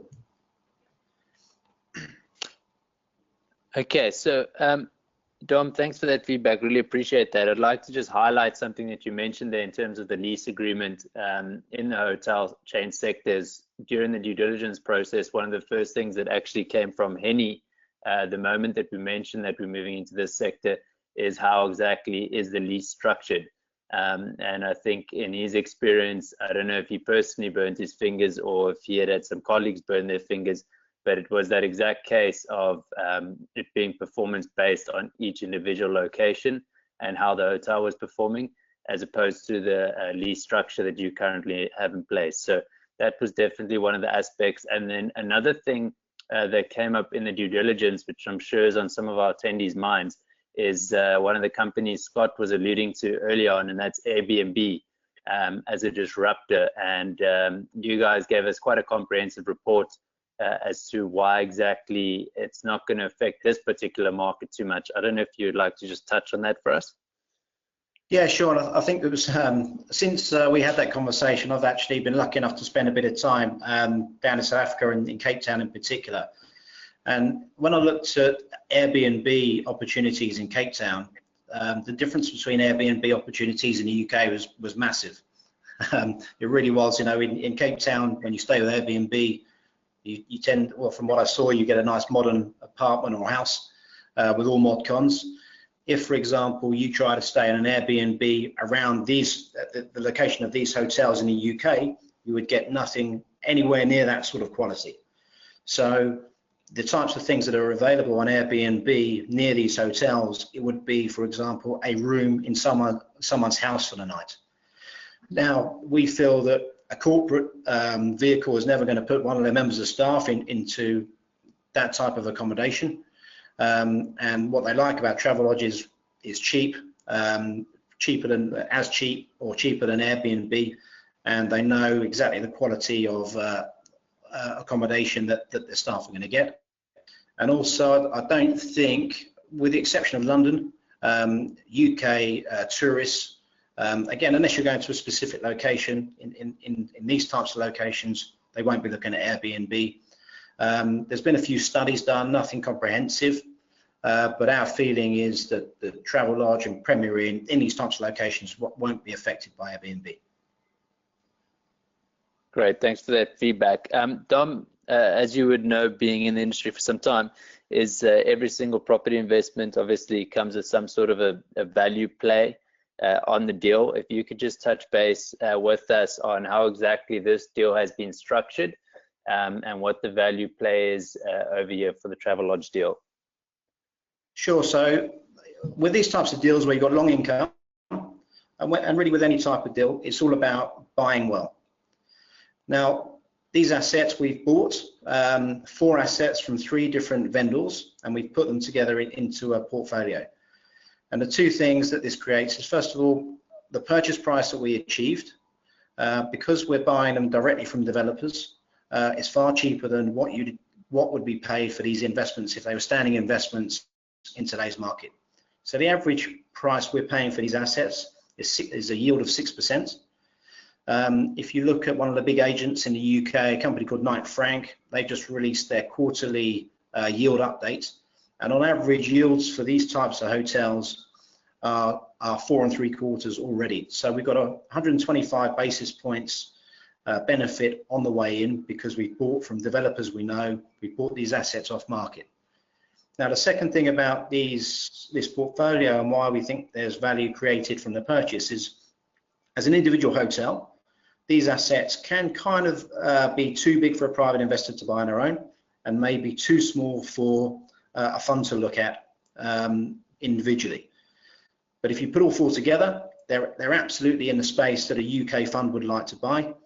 And so we think there's also a what we are calling the portfolio effect, and that is a fund will pay a premium for the lot size because they like to spend 20 million plus in one go. All right, great, thanks for that.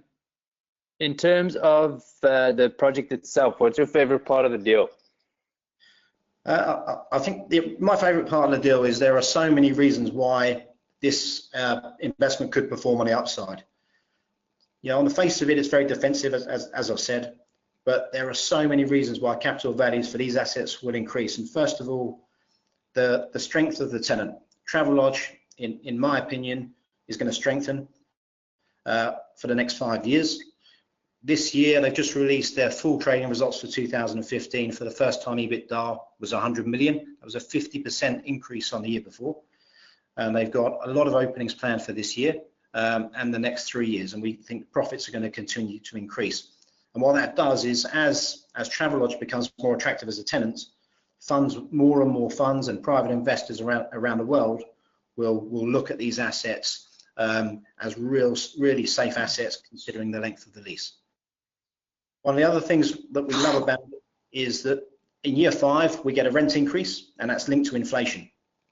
Now, at the moment in the UK, inflation is very low, it's close to 0, and we've used some really low inflation assumptions for our base case and upside returns.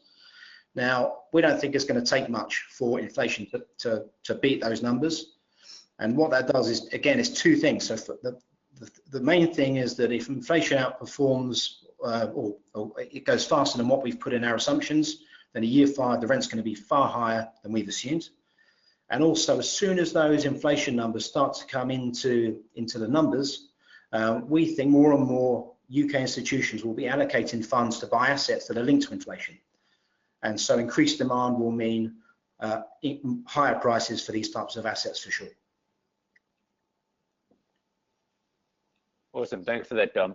Kev, I don't know if you've had any questions coming through on your side from the actual attendees.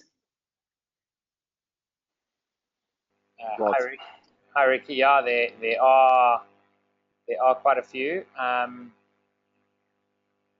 So there's one question that asks, how does the risk work? If the development was to fail or was liquidated, how would shareholders get funds back? What is the risks?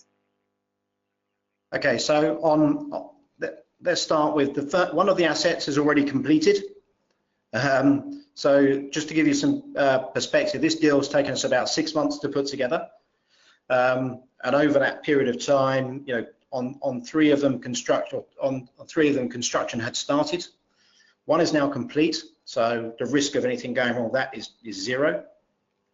On 2 of the assets, we again are very low risk. So what we have is a situation where we have exchange contracts to buy the asset. from a developer, and that developer has planning permission to build a hotel. He has an agreement for lease space with Travelodge, which is already signed, and he has a fixed price contract with a contractor to build the asset. So our risk, we don't complete on a purchase until it's been constructed, until the tenant's moved in, and until the tenant and the bank and ourselves have signed off on it. So on 3 of the 4 assets, there is minimal risk.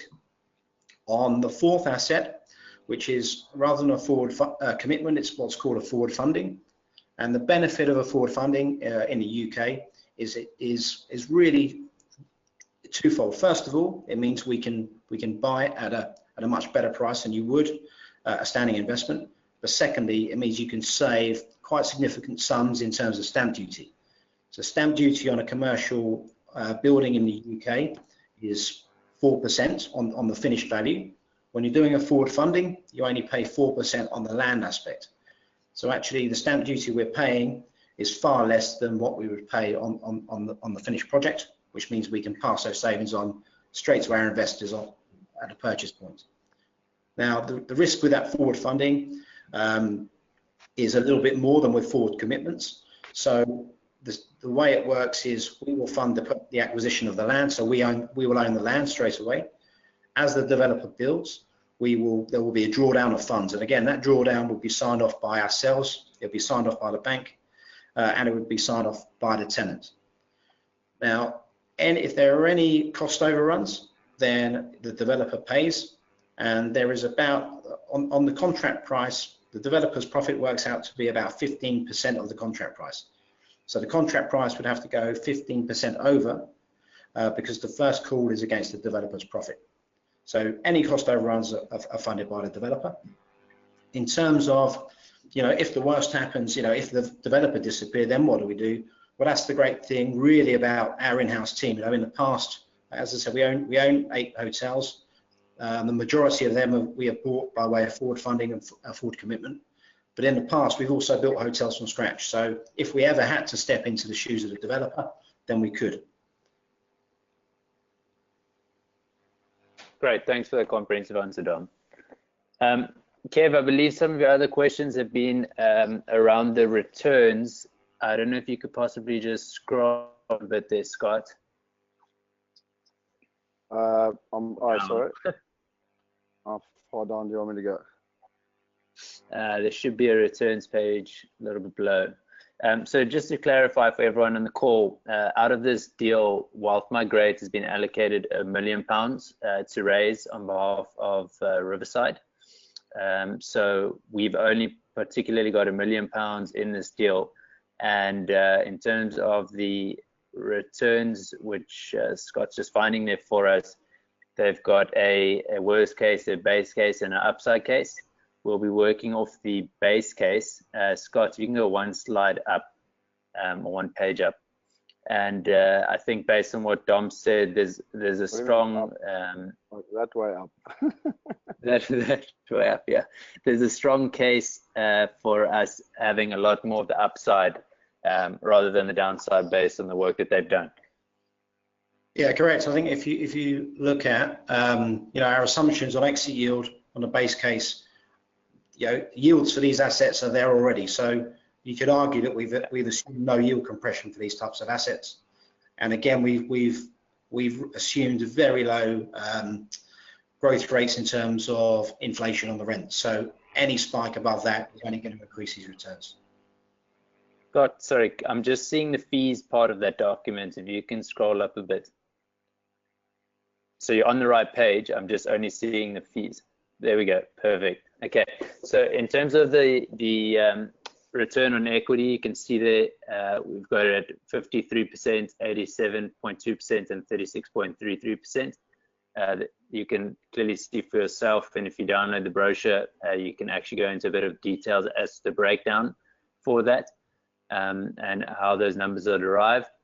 In terms of the cash flow on the investment, the actual cash will only start being paid out from 18 months. Dom, I don't know if you just want to explain how that portion of the lease works, just so that everyone's on the same page. Yeah, sure. So the income for investors will begin in roughly September 2017. So that will be after the assets have been completed, after the tenant has moved in and the lease has begun, and once they start paying rent. So any new lease in the UK, there is normally a rent-free period, which is a period where the tenant pays zero rent. And on these assets, for the first 6 months of each lease are rent-free.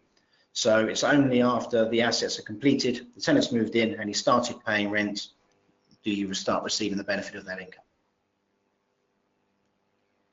All right, great. Scott, I think that's it in terms of the project for now. I don't know if there's any other questions there, Kev, that you'd like to highlight for us to possibly raise now, but everything is in the brochure. And if there are any questions that are not in the brochure, if you could please just contact us via the portal, and there'll be more than enough asset managers available to assist you guys with that. Yeah, and I think just Ricky, I'm just working through some of the questions at the moment. I've been answering them. There's one here that I think is a good one. Well, there've been lots of good questions and I've answered them. So if people go and look at the chat box, you can actually see where other people have asked questions and how I've answered it, and I've sent it out to everyone so everyone can see it. But someone said here, I'd like to know how easily we can access the money after investing. Do we only earn dividends, or is the investment money liquid? And so the answer there is that, you know, this is no different from Dominic, Tim, Kevin, Ricky, and Scott getting together and saying, right, we're going to buy this commercial building, we're going to pay quarterly dividends, and ultimately we're going to have a 5-year hold on capital. You know, that's exactly the same way, you know, as if there were a couple of people, or if there's a whole lot where the technology is facilitating it. So to answer your question, Werner, from the outset, you need to go with the mindset that it's not liquid and that the money is effectively invested. However, saying that, what's really interesting is that with our digital, you know, listed exchange that has gone live, and I mean, literally went live on the 30th of March. So, you know, I don't want to go into too much detail, but certainly our intention is to create a secondary market. But, you know, I would ask people not to go into this, you know, thinking that it's going to be, you know, as liquid as a listed fund or REIT. You know, remember the listed fund or REIT has more than a 70% correlation to the stock market, and that's why it's far more of a financial instrument than a direct real estate investment, which is why the wealthiest people in the world are investing in direct assets that are, you know, income producing assets. And so it's a bit of both, Werner. You know, ultimately you want to see it as that it's illiquid, but we believe with the technology we're building it, we're going to create a secondary market, which, you know, should you need the money for school fees in 2 years' time, you know, you would be able to put it onto our platform, and possibly another investor could take it in time. But I know certainly, well, unless I'm wrong, but I know certainly Dominic, Tim, and, you know, Ricky are not promising that, you know, it's not part of their solution. Yeah. Okay. Can we automatically reinvest the dividends? So I think the answer, again, it's also from Werner, a good question, is that not necessarily directly in the project, but we certainly can facilitate reinvestment in other projects. Is that right, Ricky? Yeah, that's definitely spot on there, especially as we start to lower the barrier to entry. If you look at the dividends that will be paid out, depending obviously on your initial investment, there will be potential for being able to reinvest that dividends directly into other projects from the platform, and not particularly into this project. Yep. Then there's a question here from Ashley that's asked, what are the tax implications? Yeah, so from a tax perspective, would just like to put in my little disclaimer that we're not tax advisors, and that everyone would need to obviously go seek professional advice. But from our perspective, with the new structure that we are making use of, it will be taxed as a foreign dividend. So you just need to look at how your, depending on the jurisdiction you're obviously in, how exactly that gets treated. But it is going to be it's listed on an exchange, this investment. So all of the shareholders will receive a dividend payment, and that'll be received as a foreign dividend payment in the case of South Africa, and taxed accordingly. Yep. And I think also with the listed exchange now, you know, that's, you know, I know that Ricky, you and Michiel and Lo and the Grant Thornton team have all been working, you know, very, very strongly on the tax side. So everyone's tax is obviously different. but we've got a lot of advisors that can assist people there and make sure it's as tax efficient and legal as possible. Correct. And for any wealth partners that are online, which are, it's like our super inner circle where people are actually shareholders within our group. We actually have our AGM on the 21st of May, and Hilda's organized for Garth Wellman, who's effectively a family office for some of the wealthiest people in the country, coming to discuss tax structuring and everything up in Johannesburg. So, I'd highly recommend that you're part of that. Teresa asked, can we spend some time enough to go through this thoroughly and slowly? And I would just ask Teresa, have we done that, or are there questions that you would like to know? So I am conscious of the time for Dominic and Tim, but I just want to make sure. Sorry guys, I'm just literally going through these. There's literally hundreds of questions. I'm reading through them as quick as I can. So Teresa, let us know. Struggling to see the details other than what Scott is posting, like the brochure. So yeah, I mean, Gunther, everything is online, wealthmigrate.com, and you will be able to literally get access to everything you want. And then if you want to speak to any of the asset managers, then you can basically. Scott, do you have properties with a possible? Just to clarify with you, of course, in order to get the information, we do need people to sign up on the portal in order to access that information. Yeah, and just to be very clear, that's a compliance thing. Yes. You're not allowed to just publicly distribute information, so we legally compliant, and but you've got to sign up to be able to get access to the information. So that's just the way it works. And if you don't like it, unfortunately, that's the law. And then, do you have properties with possible of basement construction? So Suresh, you're obviously talking, I presume, on residential and basement construction, etc. And there are a couple of partners in London specifically, and some of the outer reaches of London that we are talking to at the moment. Kim Blackman, like I mentioned, has got a lot of experience in that, and we're not interested in one-off projects, so it's someone that's got to have a significant track record and ultimately be able to supply deals. But it's something we would look at, but obviously there's quite a lot of risk in that. A lot of stuff. I come from a development background. I worked for an Irish developer for 5 years. I know what's involved with that stuff. It's really quite tricky. Jan Falun says, Scott, do you have a bubble drinking lots of water? No, Jan, I drink generally 6 liters of water a day. And but yes, it's nice and hot here, and I'm drinking lots of sparkling water. Thanks for the water, please. And actually, by the way, Jan, I don't have a bubble but the one I did have a meeting from 2:30 a.m. Necker time to 5:30 a.m. Necker time. So yeah, I do need to go and have a kite surf now. Boom. So then. Jan also is asking, what's the average IRR on commercial investments in the UK? Okay, great question. Do you guys want to fire with that? Yeah, so I mean, look, the average IRR on investments in the UK is a difficult one to answer. I can tell you what our average IRR is. I guess one of the issues we've got here is because the first deal we did was 100% return in 4 months. Our IRR is only ever going to go down. But if you take out that extreme, then typically our average IRRs have been in a range between 16 and 24%. Okay. And then someone asked a cheeky question. So are you scrapping RPS? Too many middlemen? No, not at all. Mark, I think what's quite interesting is that in 1976, Kodak actually invented the digital camera. They took it to their board and they said, listen, don't launch this product because it'll kill our printing business. They were right. Unfortunately, they didn't launch their digital thing, and so it did kill their business. They went bankrupt in 2011. We built a very strong team at RPS, and at the end of last year, we sold it into the Global Wealth Group. And the whole idea behind it is that there's some really, really quality people with some fantastic experience. And ultimately, we've merged that together, and now it all runs on the Wealth Migrate platform so that it can be far more efficient and ultimately use technology. So, hopefully that answers that question. And it will still be a brand that is ongoing for people who want to invest in single-family homes or apartments in England, Australia, or America, but it'll be working on the digital platform to underlie it. How much would you get in pounds per annum if you invested £10,000? So, Ricky, I'm not sure if you want to answer that.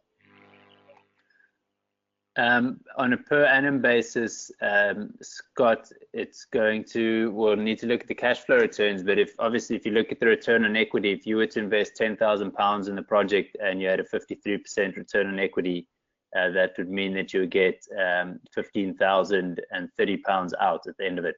So that's essentially what they're looking at. That would be the base case, and as Dom's highlighted, you're more likely to be on the upside case. So potentially it would be £18,720 for every £10,000 invested, and that would be at the end of the 5 years. That's not an annual rate, but if you look at annually, as we discussed, the cash flow on this particular investment, investing through Wealth Migrate, is just under 4%, and that'll only get paid out from 18 months onwards. So I think the point is, please, go online, look at the stuff. Really, it's the cash flows there and the cash on cash return, and you'll be able to see exactly what you would get based on the investment you make. There's even calculators there to work it out for you. Correct.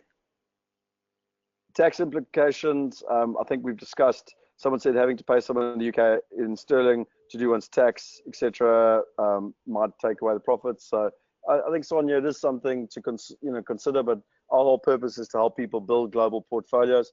Unfortunately, you could look at it and say, listen, I don't want to invest in England or America or Australia because I might have to pay a tax consultant. I don't want the hassles of doing tax. Or you could look at it that the fact the rand lost 34% against first world currencies last year, and what was the cost of that? So I believe that tax is unfortunately an evil necessity, and I like to set my structures up with the longer term. Because again, we're not here to help people buy one-off investments. We're here to build global portfolios with them and to put them together with significant quality partners like Dominic and Tom and what they're doing, and ultimately, build long-term track records with them and with the clients. So, the more you invest, the more you dilute those kind of fixed costs on tax.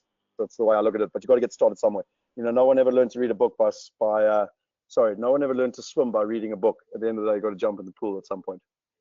So someone's asking about the white papers. So all that stuff will be happening. They're building it all out now. So watch your emails. We'll send it all through. And if you type in their freedom, we'll make sure that you don't miss out on it. What can you expect in income from a rental as an investor? I think we've just been through that. Matthew, if the returns are so good, why are you sharing them with the public?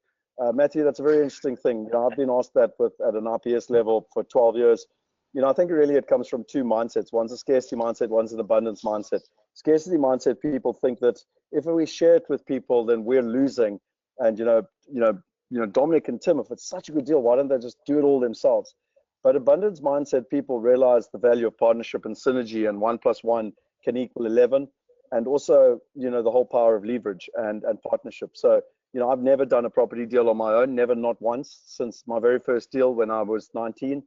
And it's all about partnering. And then also something I learned from Henny, that's a billionaire and listed 2 companies and invested all over the world. It's also about diversification. So if you've got £100 million and you put it all into one building in London, in one asset class, in one currency, you're an absolute idiot. When you could actually spread it amongst multiple buildings, multiple countries, multiple asset classes, multiple currencies. So, I don't know, Dominic or Tim, if you want to answer that, or Ricky, if there's anything from your side. But I mean, that's a question I've been asked for more than 12 years. And I think really all I'll say is that we based IPS originally on Zig Ziglar's principle, which you can have anything you want in life if you help enough other people get what they want. And so by helping all of you get access to the best opportunities in the world, we're also investors. We also get access to the best opportunities in the world, and we co-invest in all these deals and get treated exactly the same way. So, but we come very much from a place of partnership and an abundance mentality. Yeah, Scott, I've got nothing to add to that in particular, but something that I do want to mention is that for attendees that have been on some of our webinars in the past and looked at investing with us in the past, one of the constraints have always been, particularly when investing in the US, is that they need to set up a local structure there themselves, and there's obviously costs associated with that. With our new platform, that's one of the reasons that we've done it this way, so that investors can invest in their personal name without having to set up any fancy structures in the local jurisdiction within where they're investing. The taxes on this particular project are all dealt with in the UK with Dom and their team over there.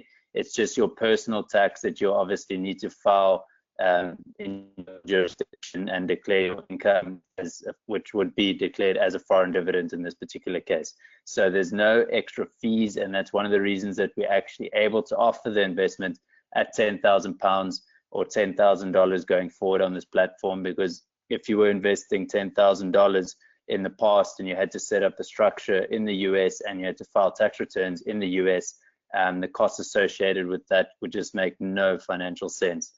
So that's one of the main reasons for this new online platform, and I just wanted to highlight that so that investors are aware of the fact that they can actually invest now from £10,000 or $10,000, and that they can do that in their personal name, or alternatively, if they already have structures set up, they can do it through those structures too. And it's just a case of them now having options. Could I just add one point on the sharing the deal point? Yeah, 100%, yep. Because we have, I think on the last capital raise that we did last year, we had investors from 4 continents.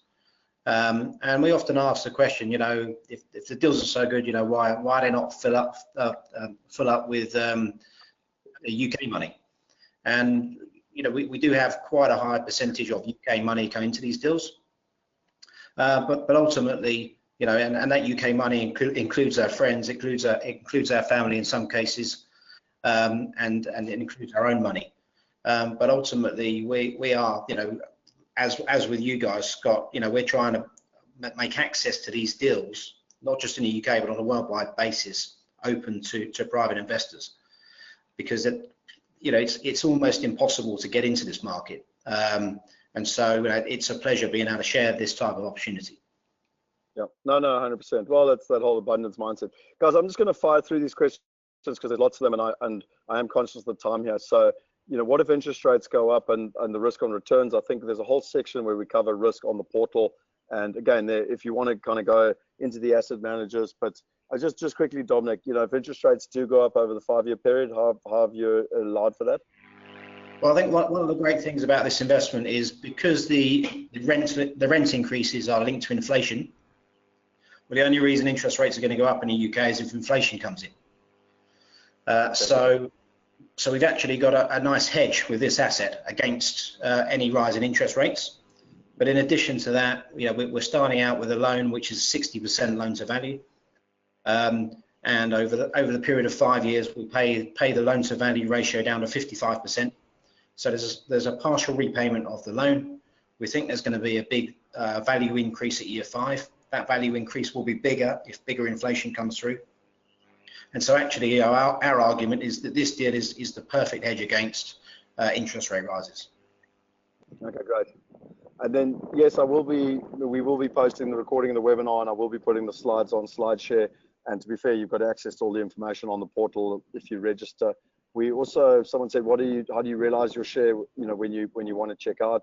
And I think really, you know, that the whole system is managing effectively your ownership, et cetera, et cetera. Someone asked what the inner circle is. That's something that's, you know, really with Dr. Dolph DeRoos, where we're going to be doing, it's basically an inner circle for people to understand what's happening. I did write a whole thing there for you if you want to look at it. Dr. Dolph DeRoos will be doing a monthly webinar where if you don't have time to go read all the deals, he'll be able to give you access to his opinion of the best deals, you know, around the world. We'll also be going actively involved in the due diligence process so that you can really see what they're doing, the type of research they're doing. And it's all about learning while doing. You know, in the old days, it was, you know, go to a course and then, you know, get a coach and ultimately get coached, you know, and then hopefully go and do something, which most people didn't. Nowadays, we're just saying, while you invest, learn all the way along the thing. So that's what the inner circle is about. And we're looking to launch that in the next month or 2. There's just so much going on at the moment, but we will be getting it out even in the beginning, but just watch that space. And if you're interested in inner circles, let us know. I think we've the free rent, has Wealth Migrate, partners.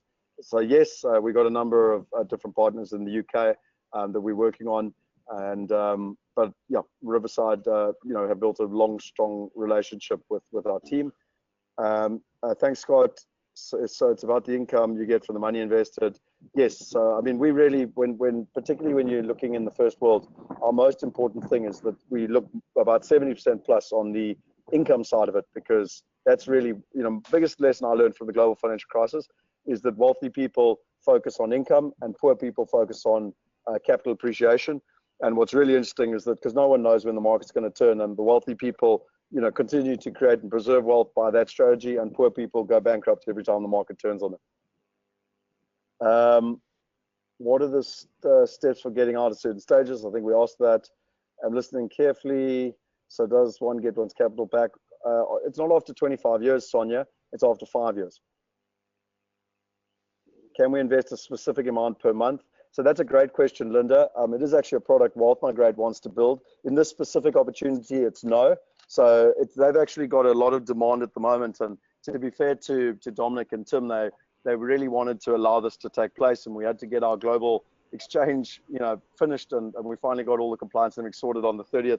So there's a really limited time frame. Ricky, if you could just tell me, I can't remember, but I know we had to extend it. Like, even if I look at the document, it had the end of March, but we were waiting for the compliance guys to get that sorted. I know that Dominic and Tim are almost basically doing us a favor.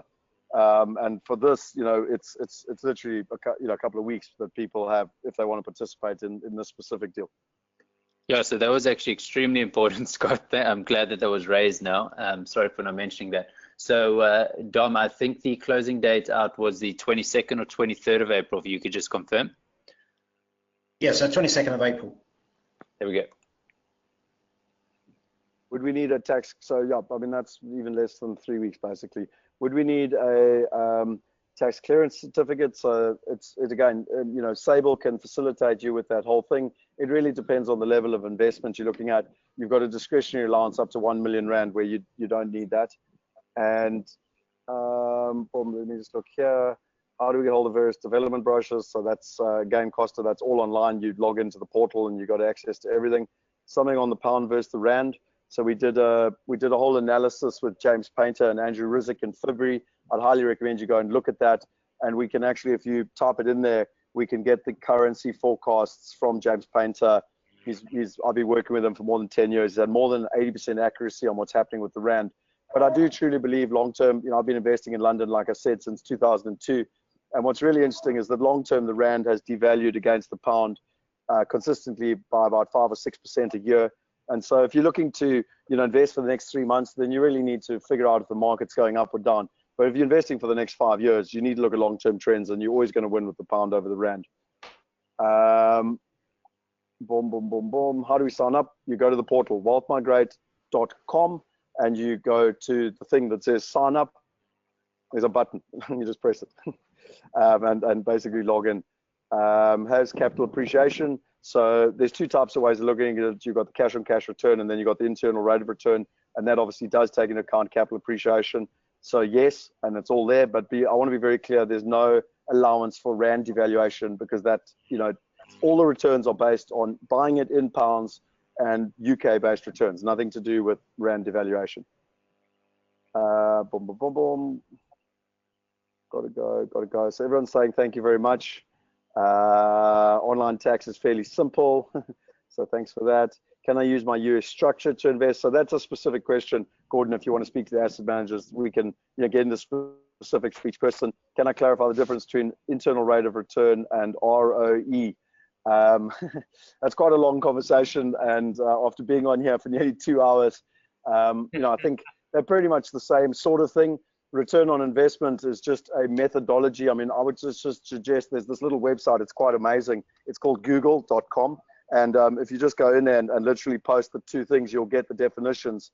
I personally prefer internal rate of return because it takes into account a number of different factors, but both of them are solid. And again, as long as you're comparing apples with apples between IRR and ROE, you're going to get an understanding of the investment. So yeah, I don't know if anyone else wants to add anything there, but I mean, I could do an hour's presentation on that alone.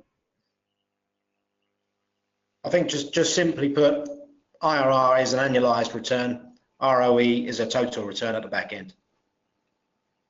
Yes. Yeah. Perfect. And the nice thing with IRR is that you can compare it to, say, the return you're getting on the stock market or something. Like it's a very easy way to compare apples with apples. Someone asked here, would there be any other costs with a minimum £10,000? So that's no. You basically can invest in a platform like Ricky said, and the only thing you would have to do is just look at your personal tax. But as Anne actually said, you can actually go online and do that yourself with Her Majesty's Revenue Service. I'm not getting Wealth Migrate emails, so we'll have to sort that out, Mark. If I want to invest on behalf of my trust, I must have read. So you'll actually, when you go online, Cliff, you'll be able to see, you can actually, it's all there. Like, and again, I speak to the asset manager if you have any help, but you can, there's the different ways that actually tells you how to do it, basically. Yeah. What happens if you exceed the crowd? Scott, just to clarify that, ultimately you just need to register once in terms of yourself. You don't need to have a registration for yourself and your trust, etc. So it's just your one login for the Wealth Migrate portal. What happens if you exceed the crowdfunding amount requested? Yeah, the problem is, Ashley, is that you know, Dominic and Tim have could only allocate us £1 million this time, so people will go on a waiting list, and you know, it's just the way it is. We'll need to, you know, be looking for further deals with them, etc. But yeah, it's not like we can necessarily extend. So please take it. You know, there is urgency both from a timing perspective, and it's not a lot of money really. And really, it's an opportunity for investors to really start building relationships with Riverside Capital, and certainly in the future on deal 2 and deal 3, like's been happening in America. You know, those that have participated in number 1 will obviously get first dibs on numbers 2, 3, and 4. You know, it's just the way it works.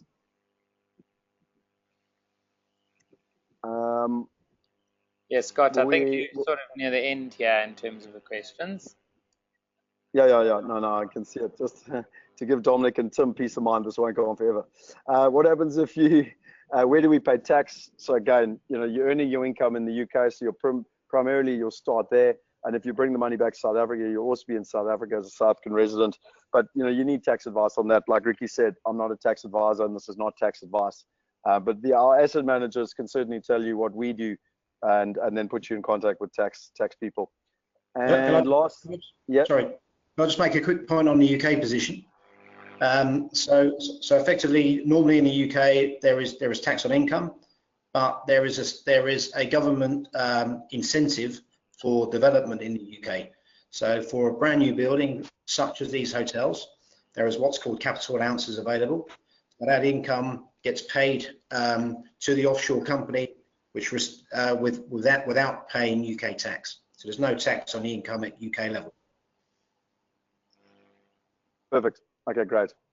And from our side, Dominic and Tim, is all the questions. And thanks for everyone for participating tonight. It's awesome the level of questions. And so, you know, I think that's probably enough for now. You know, we've been going nearly 2 hours. So if anyone else has got questions, you know, go online and register, and we'll be able to, our asset managers will be able to answer any questions. And as we always say, if we can't answer it, we'll find the answer, we'll get you the answer. But I just wanted to really just say thank you to everyone who's online, and to Dominic and Tim also for your time. I know it's a huge amount of time that you guys have invested in really sharing this with everyone. So thank you to everyone. And you know, the next steps, if people are interested, is, you know, register on the portal. Like I said, it's really easy. Register and view, select investment, transact online, and manage your portfolio. You know, speak to an asset manager. You can invest from a little as £10,000, and then if it's ironically, they already had it answered. If it's oversubscribed, you know, then people go on a waiting list. And also, the more you pledge to invest, obviously that'll give you more weighting in terms of people actually being able to do it. And obviously the timing is the key thing here. And then, you know, going forward, you know, if you've shown your interest, but you're not necessarily ready from a timing perspective, that's fine. But if you let us know what you're looking for, then we can go out there. And that's the whole reason that, you know, the Freedom Day thing is coming up, so that you can really look at it. And the last thing I just wanted to share, which was something I've wanted to do, and actually one of the reasons we started Wealth Migrate right in the beginning, was that the last time there was a crash in London, like I said, there was an incredible opportunity. We managed to, you know, take average advantage of it, but we just didn't have enough money to be able to take down large deals quickly. And so we're looking at actually putting together a residential vulture fund, where we're actually waiting for what I believe is coming in London, in Sydney, in Melbourne, and probably a number of other capital cities, where people have got very excited. They've forgotten the fundamentals of investing. And what tends to happen is that developers will get caught with their pants down when the tide goes out. And if you arrive with a lot of, you know, money, you can actually take down incredible deals. You know, in Wimbledon, there was an opportunity in 2009 to buy 48 units at £160,000 for a 2-bedroom, 2-bathroom that literally, you know, 3 months before that had been selling for £320,000. They were fully built, fully furnished, and double-digit returns. And today, you know, I don't even know, but they would be worth at least £700,000. And, you know, we would have earned double-digit returns. But we needed a cool, calm, collected £10 million to take down that opportunity. So if you're interested in the residential fund, you know, just type in there Vulture, and we'll let you know. I mean, there are no details about it. It's just something that I've been pandering around in my own mind. And, you know, hopefully Dominic and Tim, maybe that's something we look to do together. You know, we don't do anything yet. We just kind of, you know, get a sense of people's interest if they would like to partake. And we just kind of have it waiting in the wings so that when the market turns, and it always does, you know, we're there to be able to take advantage. That's good. And so, yeah, that's all from my side. Thank you very much to everyone who's been online. Thanks for all the questions. And as I said, Dominic and Tim, thank you very much for being here. It's really, really great to have your in-depth knowledge on the ground. And Ricky, thanks for all the preparation you've done. And Kevin, again, thanks for, you know, managing this and helping out on all the questions and making sure it run smoothly for everyone. It's hugely appreciated. Without everyone on the team, we wouldn't be able to share, you know, the best opportunities literally around the world with the best partners. And so thanks to all involved. Awesome, my pleasure. It's more than a pleasure. Thank you to everybody, and have a great day there, Scott, and have a good sleep, Ricky. To the guys in the UK, really, thank you for being online. Thanks, guys. Thank you. Cool, guys. Good night. Cheers. Bye.